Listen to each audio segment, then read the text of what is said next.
Hey guys, welcome back to my YouTube channel. Today I want to do just a quick little update on my YouTube channel because I haven't done one in a couple of weeks. Obviously since that one where I was in a building with the backdrop of Sydney behind me, or Western Sydney. So I haven't done an update since then. And since that time, I've surpassed 1,000 subscribers. The views on the channel as of this point right now have surpassed about 55, almost 60,000. And I am recording this about a week earlier than when I'm posting, so they may have grown since that. So the way I try to do content to stay ahead of the game is to record in bulk. So you'll notice I wear the same shirt for like 2 or 3 videos. So I'm doing this a lot, so that's to keep the channel fed, and also because I love it, and obviously it comes down to time constraint as well. So I try to record as much as possible when I have the moment to. And yes, I could change the shirt and pretend like it's a new, different day or whatever, but you guys know how it works, and I'm not gonna insult your intelligence, so that's why we use the same shirts for the videos that I record in the same shoot. When I change the shirt, you'll know it's a different shoot, so that's how you can tell the difference apart. And yeah, just on the 1,000 subscriber milestone, thank you. Like, that was awesome that I reached that so fast. I think I reached it in like a week and a half, 2 weeks of starting the channel, or starting to post the content I am now.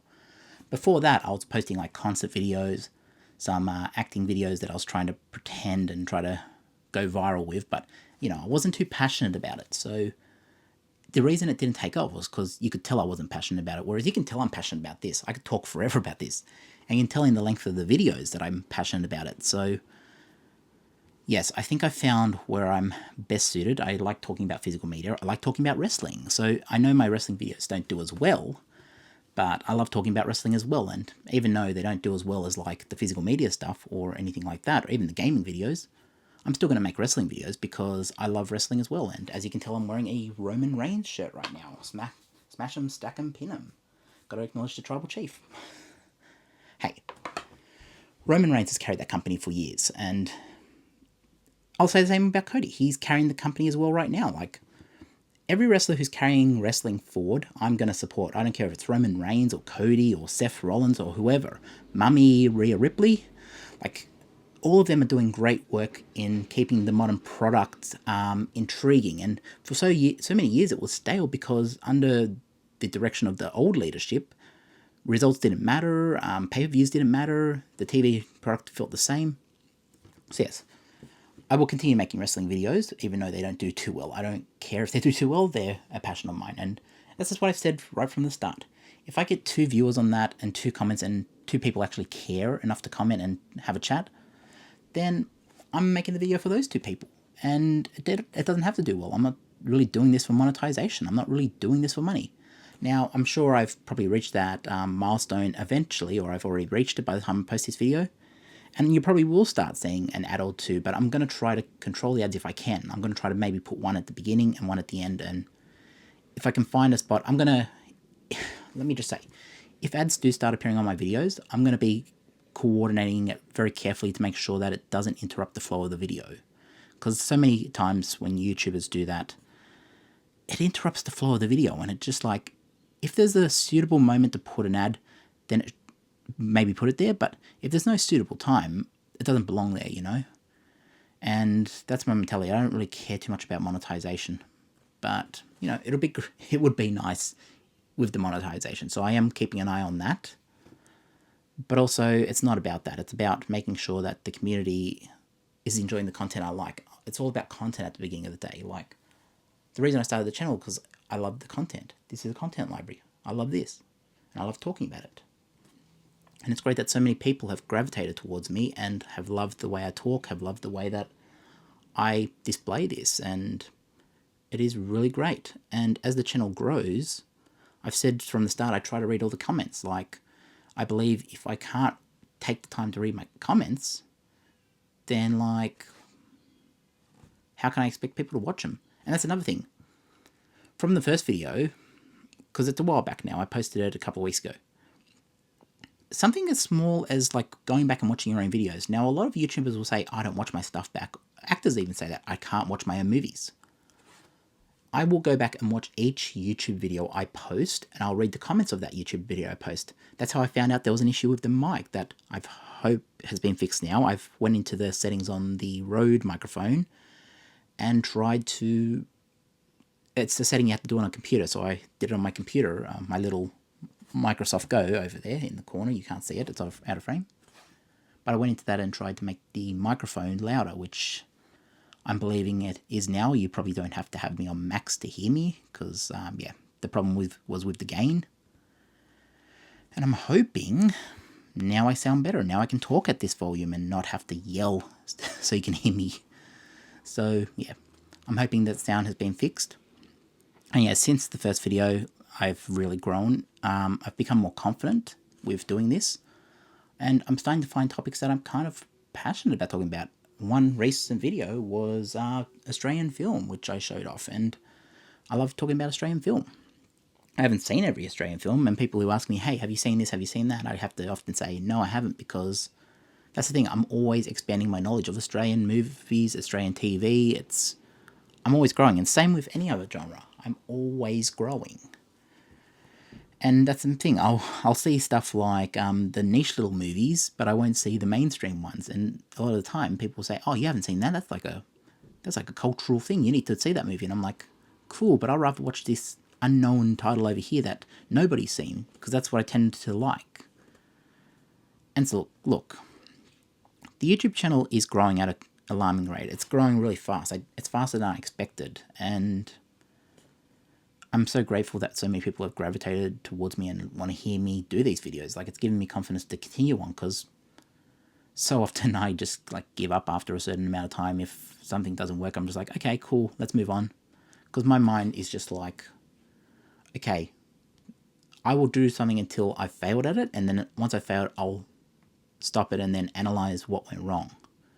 Because I know when to fold them, and the gambler Kenny Rogers, know when to hold them, know when to fold them. Really great song. Kenny Rogers, yeah. But that's my mentality. You got to know when to fold them. And this is a situation of, it has been successful. And I feel that's because my passion comes across in these videos, and people can see I'm passionate. People can say I put the money in. People can say I put the time in to organize this into genres and organize it by title. Like, people can see my passion. And I think that's why the quality of videos has engage with people, and the way I speak. Like, obviously there are times where I'll speak a bit too fast or not too clear. I understand that I'm not the best speaker, but as I said right from the very start, in that who I'm looking for advice, like the starting a YouTube channel video that I did a while back, I was looking at channels like Myron Golden, and yeah, Myron Golden's a lot bigger. He's a multi-millionaire, but he was saying little things that other YouTubers weren't saying, and he was saying like, no, all the other YouTubers, they're telling you need to invest your money and put it here and put it there and put it here and put it there. And I'm just like, cool, whatever. And then he was the first one that I actually saw that said, no. What are all the other people? Okay, they're telling you stuff like, do this, do that, do this, do that. What are they doing? YouTube. Content. And so I said, and my mentality for many years was, but you know, I could never do that. Like, I'm not that interesting. I'm a boring person. And I know people will go on my Instagram and say, oh, well, you go to so many concerts. How is your life boring? And I'm just like, yeah, but a lot of times I just like to sit home and watch a movie. Like, that is like a perfect day for me, and turn off my phone, like completely shut off from the world and not even pay attention to what's happening in the news, what's happening on social media. Just completely switch off. That's a perfect day to me. And some people don't get it. But that is like a dream scenario of a day for me. It's just like, just stay home, do nothing, relax, and just chill out. Like, nothing else in the world matters except whatever I want to do at home. And there are times where I would want to go out on town or go somewhere, and I'll do that too. But a perfect day for me is sitting home watching a movie, like, or watching a TV show. Like, I've been meaning to go back and watch Breaking Bad and Better Call Saul again. Like, I watch them every year or two, but you know, I'm probably due for another watch, because I keep going around to watch it, and then I'll get around to watching 24 again, and, you know, I keep going through all my favourites every year or two just to keep, you know, sometimes you forget facts from the TV shows, and you forget little things, and you forget, as time goes on, you forget little details in that, and I don't want to do that, so I have to go back and watch certain shows. That's what I mean, I like to do that. But also, when I talk about doing these videos in bulk, like, not bulk, like too much, I probably do 2 or 3 shoots in, like, one sitting. 3 if if I have the time, I'll try to squeeze 3 in, but I tend to just do 2 if I can, like, I don't try to overdo it, and also, you don't want to become too stale of just wearing the same shirt for every other video. It's like, people know I'm filming them all together. I'm not gonna insult your intelligence. You know, you can tell by now I'm filming these things all together. You can tell by the hairstyle I'm filming it all together.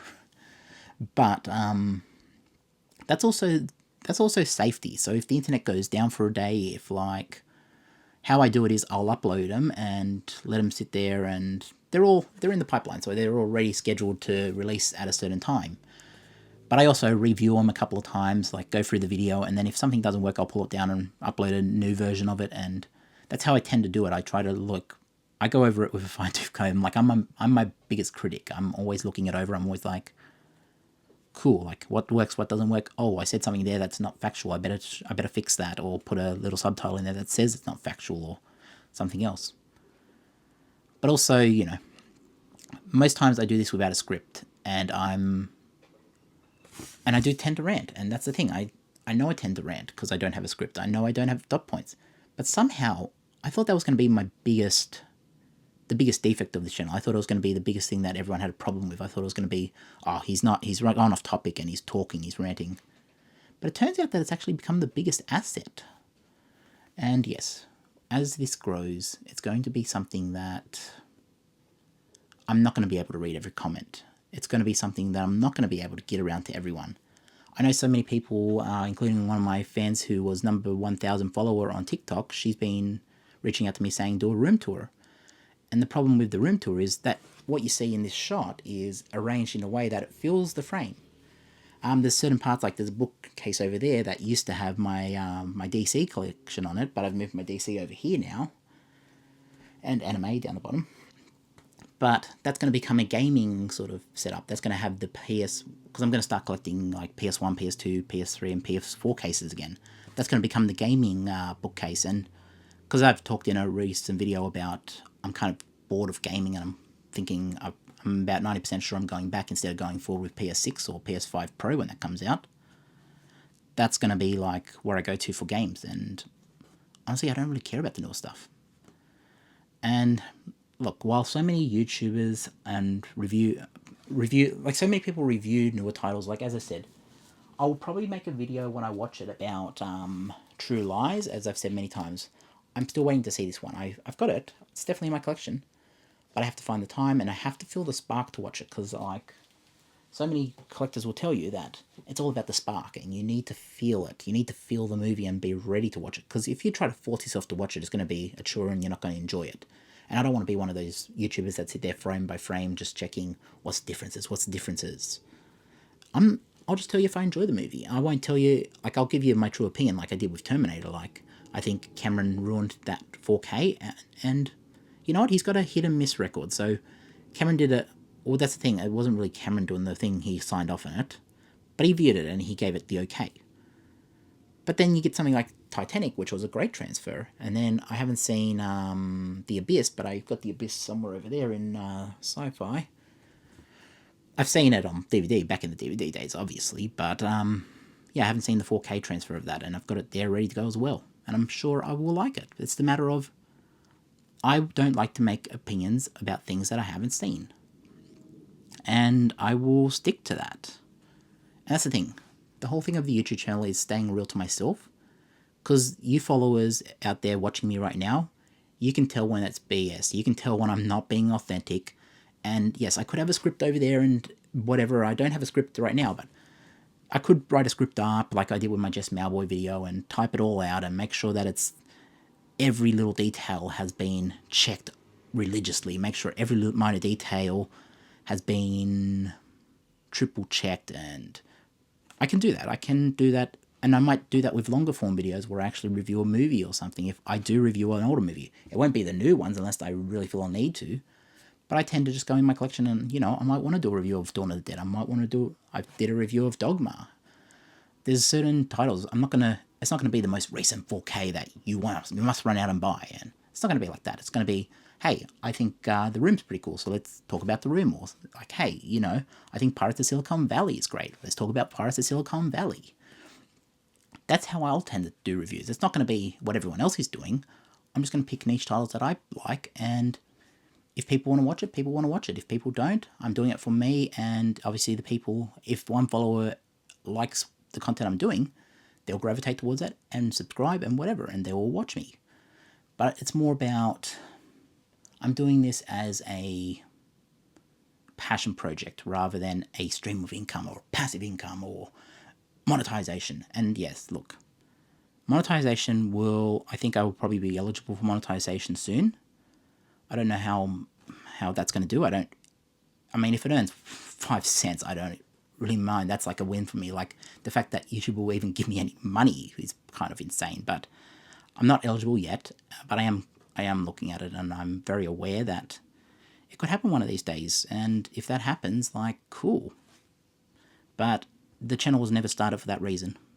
It started because I wanted to connect to this community, and because I love what I am talking about, whether it be physical media, whether it be wrestling, whether it be gaming.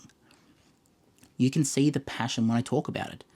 And the engagement in the comments, that's why I jumped down in the comments, because I try to get around to everyone, but look, it's not possible anymore because my channel has grown so fast at such a fast pace. I was expecting to hit 1,000 subscribers probably 6 months in, and I did it in 2 weeks. Like, that's insane for me. And I can't keep up. But when I do have a chance, I do try to go through the comments and at least read them. So I'm always scrolling through the comments and just picking a random video and going like, oh, I wonder what people are saying on this video. Go through them. Oh, cool, this comment's pretty cool. And then I'll respond to one. But I am reading your comments. I am scrolling through. I am seeing what's being said. And if there is something that needs my attention, I will give it my attention. Like when people were talking about the mic not being a certain level, or you have to turn your phone up all the way or your TV up all the way to hear me, that's definitely a problem, and I needed to fix that. And I believe I have fixed it now. I gave the receiver I plugged into my computer and gave it a look through in Road Central, and I think it's being fixed now. But I am watching the videos back to make sure that at least I have my volume at half setting, and I want to make sure that I can hear what I'm talking about at half setting. So I'm keeping an eye on that. I'm very aware of the setup, and I'm trying to make sure that my followers have the best experience possible when watching me. And yeah, I've talked for 18 minutes. So where we are with the YouTube channel right now, we've passed 1,000 subscribers. We're close to monetization, I guess. I'm not even really paying attention to monetization. Honestly, I'm not even paying attention to monetization. If it happens, it happens. If it doesn't, hey, whatever. But, it'll be cool. It'll just be a fun little thing to say, hey, I did that. I mean, what I want that silver plaque for 100,000 subscribers. That'll be cool to have. But I don't... Does Jeff have that? Films at Home? I keep talking about Films at Home because he's the guy who inspired me to start a channel like this. Because if he can talk about it, I can talk about it. And so many other YouTubers talk about it as well. Like, yeah, I'm not going to go into it, but yeah, Jeff from Films at Home, Last Gamer as well. He's also inspired me. Wrestling... Like, there used to be an old wrestling channel called Gemini 888, and I don't know whatever happened to his collection. I think he got out of it a long time ago. But he used to do good videos back in the day, and, that's part of my wrestling collection. I used to have a similar size wrestling collection, and, I feel like so many wrestling YouTubers have kind of got out of it or went more towards the podcast format, or, like, haven't really been doing physical media videos. So it's like there's a gap in that I want to fill, and, it's not going to be for everyone. I mean, I know all my subscribers, then everyone says, you should focus on one topic and start another channel if you want to talk about wrestling. And look, down the track I might, but at the moment, one channel is what I'm focused on. This channel is what I'm focused on. And I want to have a range of different people on this channel. I want gamers to interact with wrestling fans. I want wrestling fans to interact with physical media fans. Because at the end of the day, we all are passionate about the topics we talk about. And at the end of the day, it's all a part of me. Like, I like talking about this stuff, and the YouTube channel reflects what I'm passionate about. And it's not about monetization. And if it's cool if I can get monetization, but it's not about that. It was never about that. It's about connecting with the community, loving what I'm talking about, And, you know, the reason I can pump out videos at such a fast pace, like people put weeks into them, is because I do the single take things. I don't cut them. And sometimes that means I have to restart these videos like halfway through and go for a second take. But I never know how the video is going to go. And, you know, you never know what I'm going to say in these videos. And that's why so many people I find have been intrigued by it, because it's like, it's authentic. I'm not reading a script. I'm not being robotic, if that makes sense. I am giving you from the heart. I'm speaking from the heart. And I am seeing growth on my YouTube channel because of it. And yes, I will do another update down the track. I don't know how far between them. I was going to wait until 2,500 subscribers, because that's going to come around really faster than I expected. Like, I was originally going to do a video at 1,000 subscribers, but then by the time that happened, it was up to like 12 or 13, and then I was like, oh my god, like I can't even keep up with this. So I will do another update, but for right now, thank you so much for getting me to at least 1,000. That was a really cool milestone to pass. Thank you to the fans who comment on all my videos and like engage with them, and who even call out if I make a factual error, because as I said, no script, I'm saying it from the heart. Sometimes I do make mistakes in these videos, and I try not to get mistakes in them, but occasionally it's human error. Sometimes stuff like that happens, and for people to say, hey, actually that's on a streaming service, or hey, you can actually buy it here, or hey, that's not actually accurate. I'll go back and look at it, and then in a later video I will apologize for it, and I will acknowledge that I do mess up. But yeah, I'm just so gracious that so many people are watching me, and so many people are engaging with my content, and it actually gives me confidence that I've made the right call starting this YouTube channel. Because before I did this, I was focusing on TikTok, like doing the acting stuff, and you know, there was always the mentality of like, oh, well, you know, I can't be that because I'm boring. But it turns out I can be, and for so many people to gravitate towards me is actually kind of amazing, and I'm so gracious of it. And I'm going to end the video there before I say something silly and go off topic and go into another rant for 10 minutes. But thank you. Peace. Like, subscribe, comment, notify, buy some old school wrestling figures. I don't know. The sign-offs are always fun on this channel. I'm not going to make a boring sign-off. Thank you for watching, and I'll catch you in the next update, or the next video, or whatever video you watch next. Maybe you don't even watch me next. Yeah. See you next time, and I hope you do return, and we'll see each other next time. Peace.